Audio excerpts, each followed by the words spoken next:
Mi az az ötlabda? Az ötlabda egy budapesti bajnokság, ahol kosárban, pingpongban, röplabdában, fociban és tollasban egyszerre mérik összetudásukat egyetemisták és felnőttek. Egyszerre? Ne, az ostobaság lenne. Egy fordulóban két csapat egy este megküzd egymással az összes sportban, szépen sorban.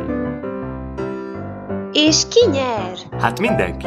Tudod, a sport az egy ilyen dolog. Persze mindig van egy győztes, meg egy kevésbé győztes, mármint vesztes csapat. Egy forduló pontszámítási rendszerét még a 90-es évek derekán dolgozták ki elég reál beállítottságú matematikusok. Pontosan senki nem érti, de a lényeg, hogy bitang igazságosan minden egyes gól, kosár és pontszám. Sportonként max. 100 pontot lehet szerezni, tehát egy este legfeljebb 500-at. Aki többet gyűjt a végéig, az nyer. De ez mindegy is, a fontos, hogy úgy van kitalálva, hogy nem számít, ha valamiben gyengébb vagy, mert másban tudsz kompenzálni, és amúgy is van csere. És mindez egy este alatt? Aha, ez több mint 2,5 óra sport. Az amúgy kb. 46 kocka műkacsok ledolgozása.